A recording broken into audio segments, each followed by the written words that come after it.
가스펠 프로젝트 신약 첫 번째 주제 위대한 복음으로 사복음서를 살펴보고 있는데요. 오늘 아홉 번째 주제로 침례 요한의 제자들은 그리스도, 즉 예수님을 믿었는가라는 주제로 말씀을 살펴보도록 하겠습니다. 아홉 번째 가스펠 프로젝트의 주제는 침례 요한이 되겠습니다. 성경 본문은 요한복음 3장 22절에서 30절까지의 말씀이 되겠고요. 이 말씀을 중심으로 침례 요한은 예수께서 그리스도이심을 믿었는가? 침례 요한의 제자들은 예수께서 그리스도이심을 믿었는가를 살펴보도록 하겠습니다. 자, 말씀을 먼저 읽어보도록 하지요. 3장 22절 이하입니다. 그 후에 예수께서 제자들과 유대 땅으로 가서 거기 함께 유하시며 침례를 베푸시더라. 잠깐 설명하고 넘어가야 될 필요성이 있겠는데요. 여기서 말하는 그 후라고 하는 것은 이제 예수님께서 니고데모를 만난 사건이지 않습니까? 니고데모를 만난 사건 이후를 말하는 것이 되겠고요.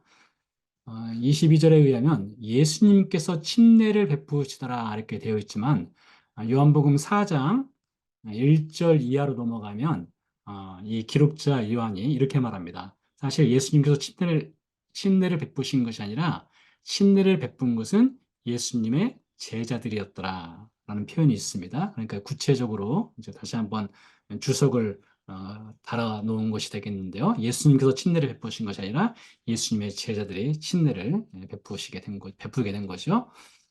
요한도 살렘 가까운 에논에서 침례를 베푸니 거기 물이 많음이라. 그러므로 사람들이 와서 침례를 받더라. 요한이 아직 옥에 갇히지 아니하였더라. 이에 요한의 제자 중에서 한 유대인과 더불어 정결의식에 대하여 변론이 되었더니 그들이 요한에게 가서 이르되 랍비여 선생님과 함께 요단강 저편에 있더니 곧 선생님이 증언하시던 이가 침례를 베풀매 사람이 다 그에게로 가더이다. 여기서 선생님이 증언하시던 이는 예수님을 가리키는 것이 되겠죠. 요한이 대답하여 이르되 만일 하늘에서 주신 바 아니면 사람이 아무것도 받을 수 없느니라. 내가 말한 바 나는 그리스도가 아니요 그의 앞에 보내심을 받은 자라고 한 것을 증언할 자는 너희니라. 신부를 취하는 자는 신랑이나 서서 신랑의 음성을 듣는 친구가 크게 기뻐하나니 나는 이러한 기쁨으로 충만하였노라. 그는 흥하여야 하겠고 나는 쇠하여야 하리라 하니라. 자, 30절 말씀 여러분 잘 아시는 말씀일 거예요. 예수님은 흥하고 침례요한은 쇠하여야 하리라. 스스로 침례요한이 고백한 멋진 고백이라고 할 수가 있겠죠. 자, 먼저 요한이 살렘 가까운 에논에서 침례를 베풀었다고 했는데요. 살렘 가까운 에논 여기가 어딘지를 먼저 지도를 가지고 살펴보도록 하겠습니다. 지도를 확대해서 보면요. 우리가 항상 지도를 볼 때에 세 가지 꼭지점을 찍습니다. 갈릴리 바다 찍고, 사해를 찍고, 그리고 예루살렘을 찍습니다. 중요한 현장들이 되기 때문에 그러기도 한데요. 살렘 가까운 에논이라고 하는 것은 갈릴리 바다에서 아래쪽으로 좀 내려오다 보면 약 6마일 정도 떨어진 곳에 베시안이라고 하는 곳이 있어요. 베시안. 이 베시안 근처를 가리키는 곳이 되겠습니다. 대략 이쯤이 되겠는데요. 요단강 지류가 되겠습니다. 요단강 근처에서 침례 요한이 침례를 주게 된 것이죠. 원래 침례 요한은 이 여리고 근처 이쪽 지점에서 잘 보이지 않는데요. 색깔을 바꿔보도록 하죠. 네, 대략 이쯤에서 침례를 베풀었습니다. 유대 광야 이쪽 지역에서요. 주로 활동을 했는데 북쪽으로 올라간 겁니다. 북쪽으로 올라가서 갈릴리 남쪽에서 또 침례연이 침례를 베푸는 사역을 하게 된 것이죠. 자, 이 에논이라고 하는 것을 또 사진으로 살펴보면 여러분들께서 지금 보다시피 이렇게 물이 많은 지역입니다. 물론 여기 있는 이 작은 연못들은 요단강에서 물을 끌어들여서 농사를 짓기 위해서 이렇게 저수지로 담아 놓은 것이 되겠는데요. 요단강에서 끌어다 쓰는 물이 되겠고 이 근처 이 에논이라고 하는 곳에서 어, 침례 요한이 침례를 베푸는, 회개의 침례를 베푸는 사역을 하고 있었던 것이 되겠죠. 자, 그렇다면 먼저 질문을 한 것처럼 침례 요한은 예수께서 그리스도, 즉 메시아이심을 믿었는가를 살펴보도록 하겠습니다. 여러분, 그리스도란 말을 여러분 많이 우리가 설교를 통해서도 듣는 용어 아니겠습니까? 메시아. 그리스도, 메시아. 이것은 원래 기름 부음을 받은 자라는 뜻이 있습니다. 기름 부음 받은 자, 그리스도 혹은 메시아. 자, 기름 부음 받는 사람들은 성경에 보면 세 직분에게 하나님께서 기름 부음을 하라고 했습니다.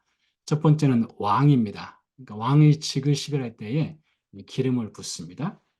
두 번째는 프리스트, 제사장이죠. 제사장이 될 때에 기름 부음을 받아요. 세 번째는 프로핏, 선지자가 될 때도 마찬가지로 기름 부음을 받습니다. 그래서 예수님께서 이 세상에 오셨을 때에 예수님께서도 이 기름 부음을 받으셨어요. 성령의 기름 부음을 받으셨고 예수님께서 세 가지 직분이 있는 겁니다. 왕의 직분이 있고 그리고 제사장의 직분이 있고 그리고 선지자의 직분이 있는 것입니다. 이 세 가지 직분을 가지고 예수님이 세상에 오셨죠. 마태복음 2장에 보면 동방박사들이 헤롯을 찾아왔을 때 유대인의 왕으로 나신 이가 어디 계시냐 이렇게 말하지 않습니까? 예수님은 왕으로 오신 분이시죠.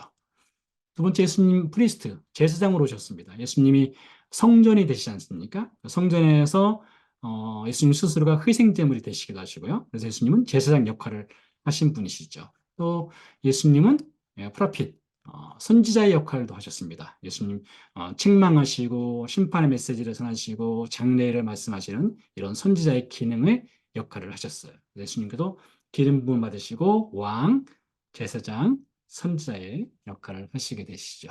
자, 그러면 이 침례 요한은 예수님께서 그리스도, 즉 메시아 혹은 구원자의 역할을 하고 계시다는 것을 믿었는가? 이것을 먼저 살펴보도록 하겠습니다. 자, 우리가 지난 시간에 살펴본 것인데요. 다섯 번째 시간을 살펴봤습니다. 하나님께서 예수님이 이 땅에 오셔서 공생의 사역을 하시기 전에 미리 보내는 자가 있을 거란 것을 구약 성경을 통해서 예언을 해 놓으셨습니다. 대표적으로 이사야서와 말라기서가 되겠는데요. 이사야서 40장 3절 외치는 자의 소리를 이어 이르되 너희는 광야에서 여호와의 길을 예비하라. 여기서 여호와의 길이라고 하는 것이 이제 메시아의 길, 예수님 메시아의 길이라고 할 수가 있겠죠. 사막에서 우리 하나님의 대로를 평탄하게 하라. 이건 역시 마찬가지로 메시아의 길이 되겠습니다.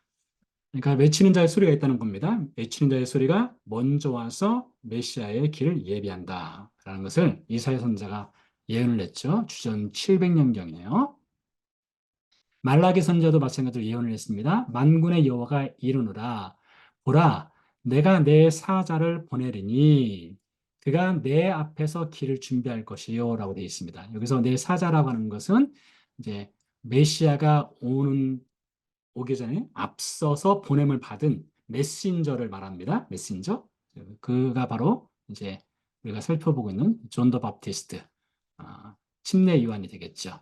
그가 내 앞에서 길을 준비할 것이요. 여기서 그가 내 앞에서라고 하는 내 1인칭인데 이것 역시 메시아 되시는 예수님을 가리키는 것이 되겠습니다. 그러니까 예수님이 오시기 전에 사자가 와서 미리 길을 예비한다.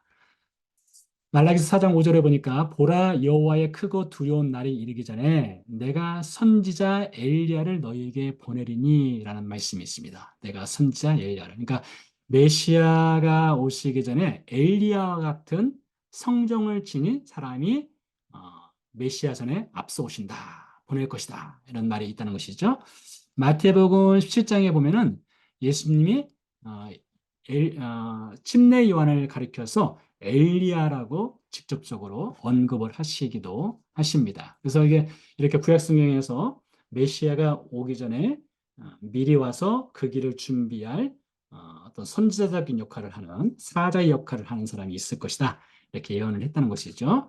그것이 이제 신약 성경에 가서 실제로 성취가 되겠죠.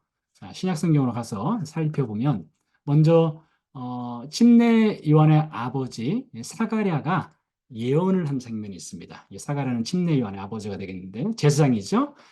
이 아이요. 그래서 이 아이는 침례 요한을 가리키는 것이 되겠습니다. 내가 지극히 높으신 이의 선지자라 일컬음을 받고 주 앞에 가서 그 길을 준비해요. 여기 보세요. 여호와의 길을 예비하는 것과 비슷하지 않습니까? 여기서도 길을 준비한다. 이런 표현들이 있는 것처럼 사가랴도 예언을 했어요. 장차 자신의 아들 침례 요한이 주 앞에, 즉 메시아 앞에서 메시아의 오시는 길을 준비할 것이다.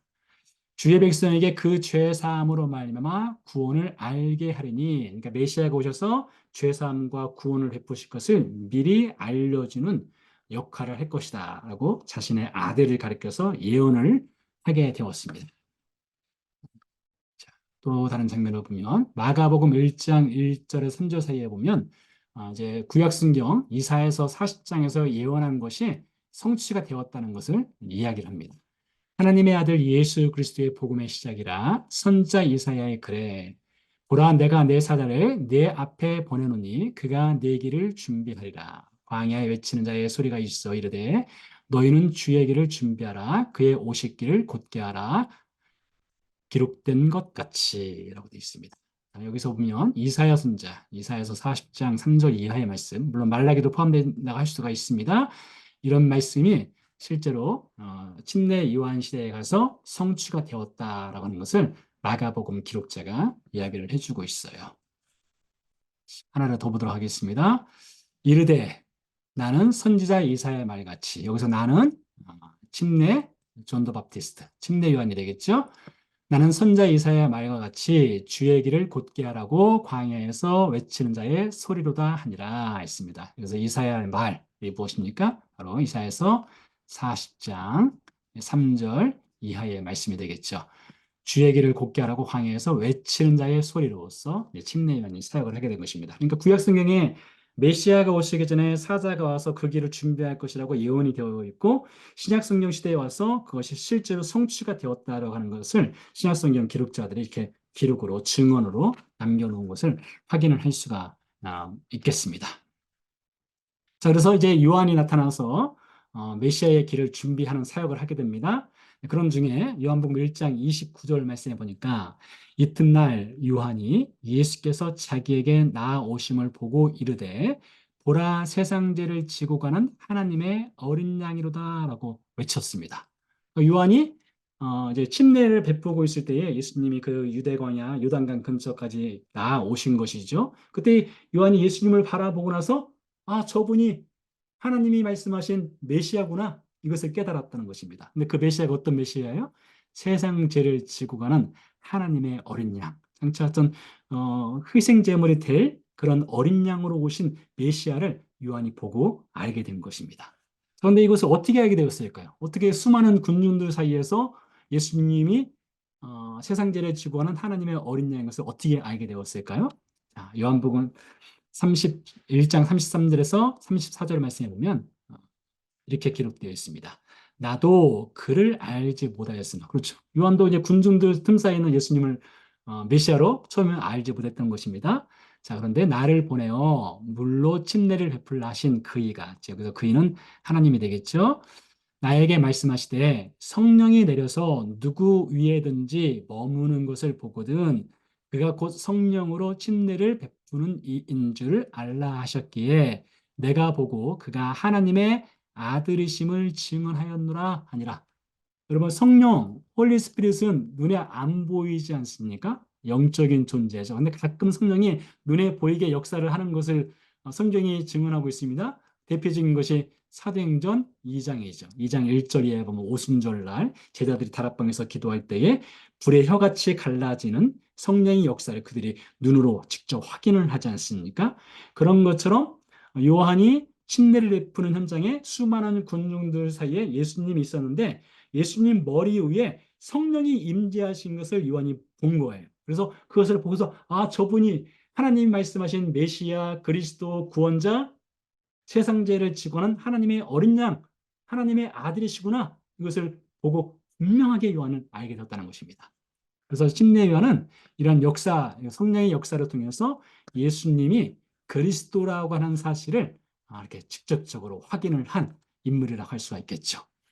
자, 요한복음 3장 1장 35절로 또 넘어가면 또 이튿날 요한이 자기 제자 중 두 사람과 함께 섰다가, 여기서 자기 제자 두 사람은 그 뒤에 요한복음 1장 말씀을 쭉 읽어가다 보면 안드레, 이제 베드로의 동생이죠. 안드레와 또 다른 제자, 이름을 말하고는 있지 않는데 아마 그 사도 요한을 가리킬 겁니다. 사도 요한, 이 두 사람일 텐데, 그러니까 안드레와 그 야고보의 형제인 요한, 침례 요한의 제자로 있었던 것 같아요. 예수께서 거니심을 보고 말하되 보라 하나님의 어린 양이로다 했습니다. 자, 이 똑같은 말이 반복되죠. 하나님의 어린 양이로다. 1장 29절에 했던 말이 36절에서 다시 한번 반복되는 것을 볼 수 있습니다. 자, 따라서 존 더 바프티스트 요한은, 침례 요한은 예수께서 메시아 그리스도인 것을 알았다 몰랐다? 분명히 알고 믿었다라고, 이런 성경 구절들을 통해서 우리가 확인할 수 있습니다. 근데 그는 알았던 거예요. 그는 알았고 예수님이 그리스도이신 것을 믿었다라고 볼 수가 있겠죠. 자, 이렇게 요한이 예수님이 그리스도 메시아인 것을 알고 믿었다면 요한의 제자들에게 당연히 예수님이 그리스도라고 하는 것을 또 가르쳐 주었다라고 우리가 생각을 해볼 수가 있겠습니다. 자, 그런 중에 이제 침례 요한의 제자들로 넘어가서, 그럼 이들도 예수님이 그리스도 메시아인 것을 믿었는가? 요한이 예수님이 메시아인 것을 믿었던 것처럼 그의 제자들도 예수님이 그리스도 메시아 구원자인 것을 믿었는가? 이 질문으로 한번 넘어가 보도록 하겠습니다. 아이고, 이게 웬일입니까? 네, 다시.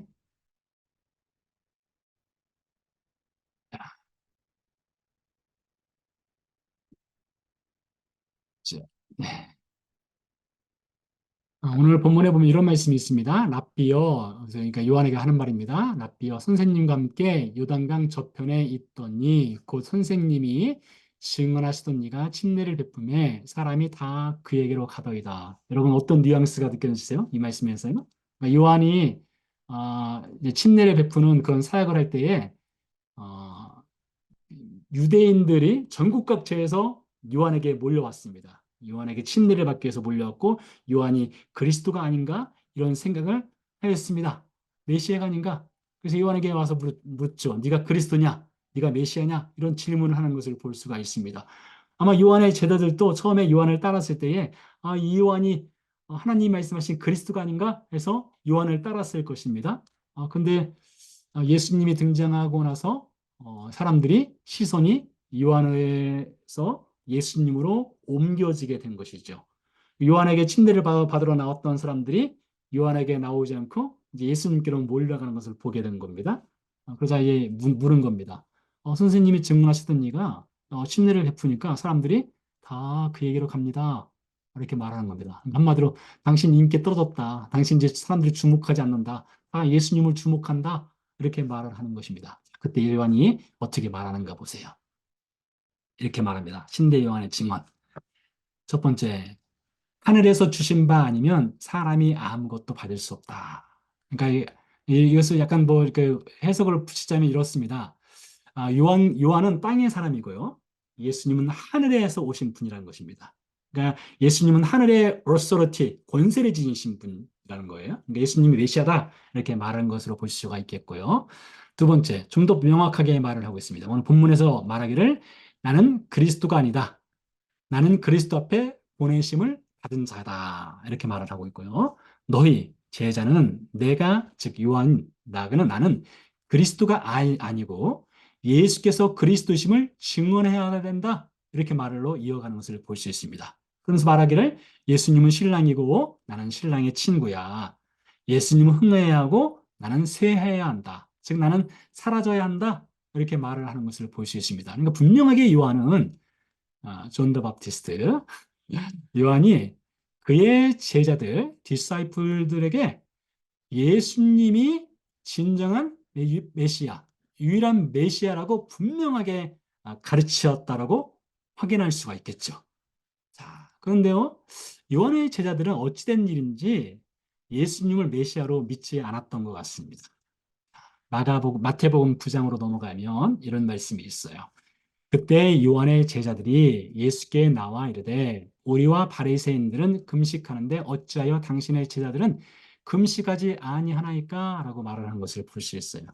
여전히 요한의 제자로 남아 있는 것입니다. 그러면서 당신의 제자, 예수님의 제자들은 왜 금식하지 않느냐? 이런 말을 하는데요. 당시에 여러 파들이 있었습니다. 우리가 아는 바리새파가 있었고요. 사두개파가 있었고요. 그리고 에스네파라고 있어요. 여러분 에스네파는 사두개파는 제사장 계열입니다. 제사장 계열이고요. 프리스트 계열이고 바리새인들은 종교적인 종교 지도자들이죠. 그리고 SNF파는 좀 이제 수도원 생활 같은 것을 하는 사람들이 되겠습니다. 또 젤롯파가 있었어요. 젤롯. 이 젤롯파는 민족주의자들입니다.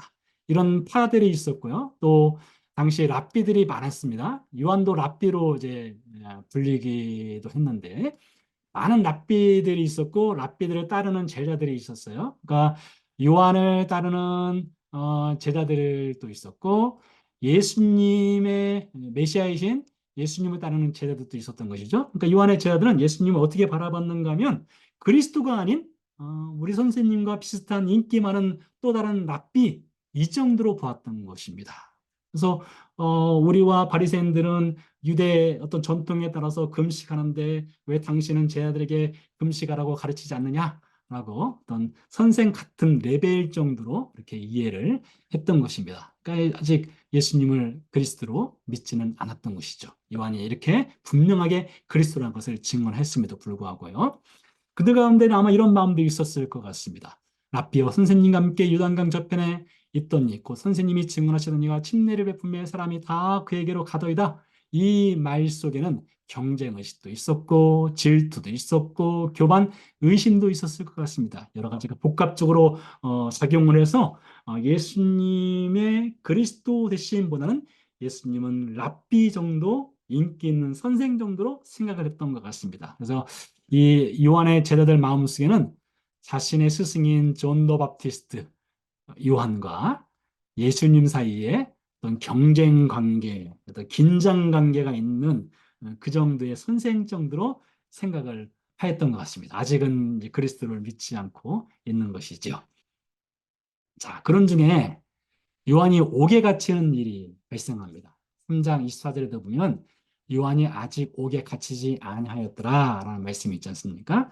그래서 옥에 갇히게 돼요. 어떤 일이 있었는가 하면 당시에 헤롯이라는 왕이 있었는데 헤롯에게 빌립이라고 하는 동생이 있었습니다. 빌립에게는 헤르디아라는 아내가 있었어요. 헤롯도 결혼을 하고요. 근데 헤롯이 이혼을 자기 조광지처를 버려버립니다. 그리고 빌립의 아내와 결혼을 해버려요. 있어서는 유대 율법상 이런 일은 있을 수 없거든요. 그래서 요한이 그것 때문에 크게 책망을 하죠. 그래서 헤롯이 화가 나가지고 요한을 옥에 가둬버렸습니다. 나중에 요한의 목을 베어 버리기도 하는데요. 자, 요한이 옥에 갇히게 되었습니다. 그때 사건을 좀 보도록 하겠습니다. 마태복음 11장 말씀입니다. 요한이 옥에서 그리스도께서 하신 일을 듣고 그리스도께서 하신 일 무엇입니까? 예수님께서 어떤 일을 하셨어요? 예수님 병자 고치시고 죽은 자 살리고 나병 환자 치유하시고 어떤 기적을 행하시고 그런 일들을 행하신 것을 이제 감옥에서 들은 것이죠. 듣고 제자들을 보내어 예수께 여짜오되 오실 그이가 당신이오니까 우리가 다른 일을 기다리오리까.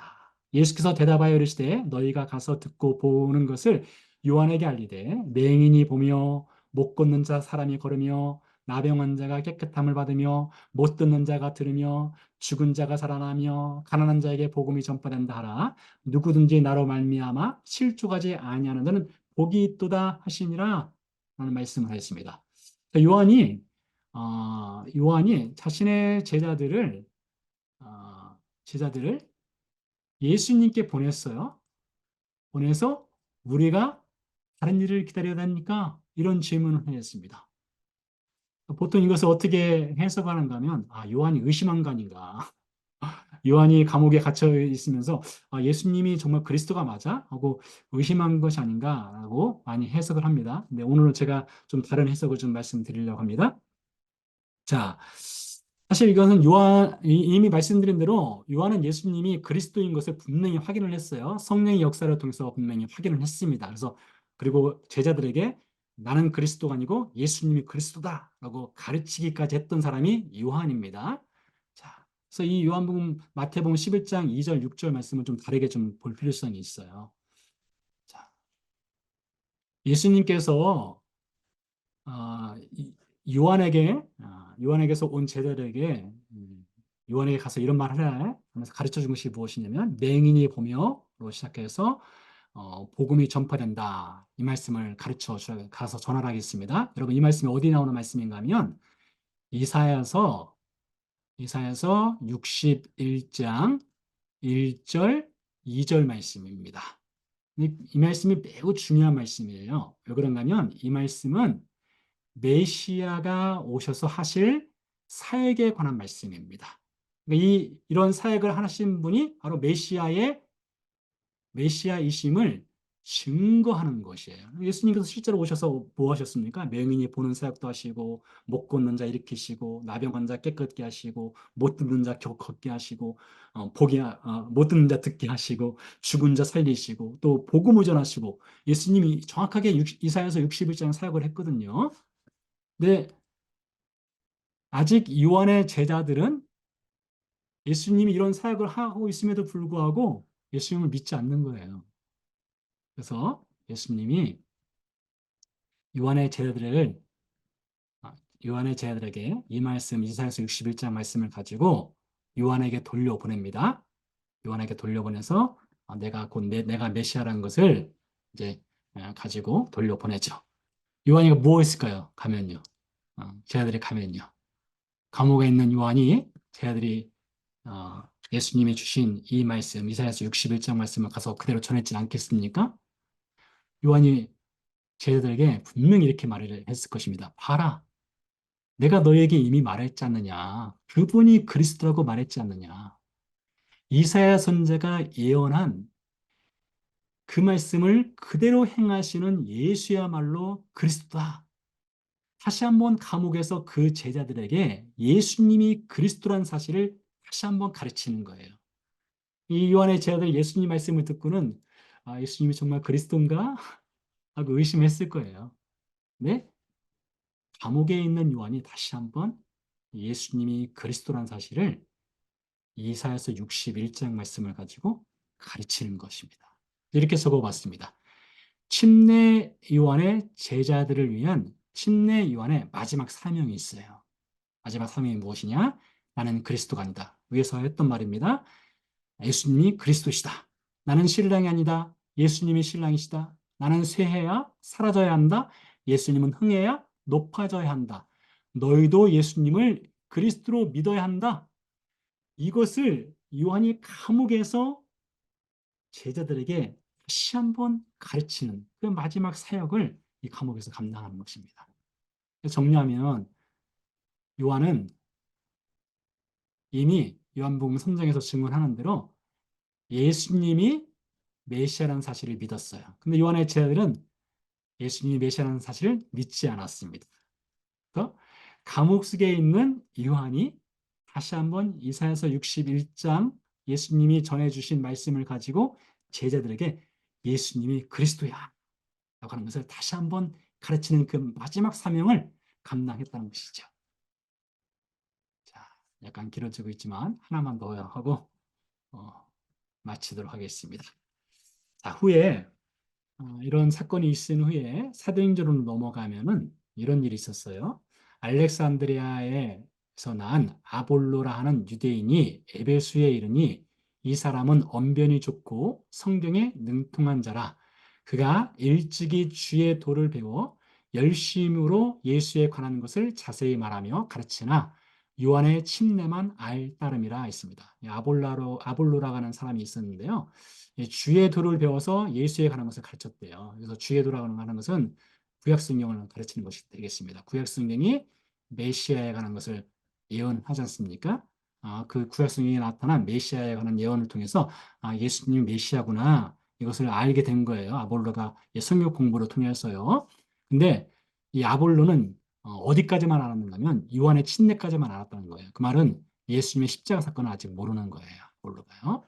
그래서 이 아볼로를 브리스길라와 아굴라라고 하는 그 바울의 동역자가 데리고 가서 예수님의 십자가 사건을 잘 가르쳐 줍니다. 그런 사건이 있었어요. 자, 그런 다음에 아볼로가 에베소로 떠나서 고린도로 넘어가게 됩니다. 그때 바울이 등장하게 되거든요. 자, 볼까요?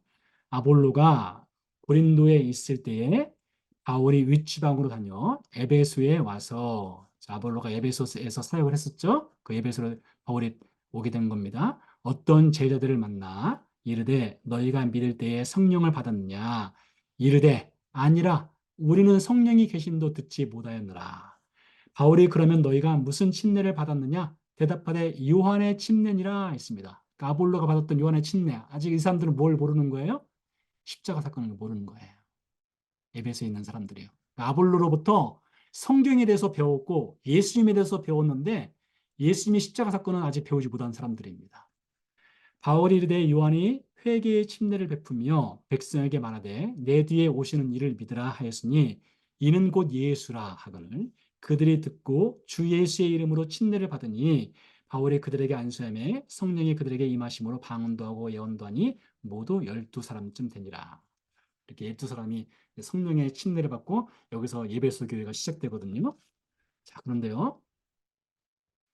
바울이 아직 예수 그리스도의 십자가 사건을 모르는 사람들에게 예수님에 대해서 가르쳐주고 예수의 이름으로 침례를 받게 했다고 했어요.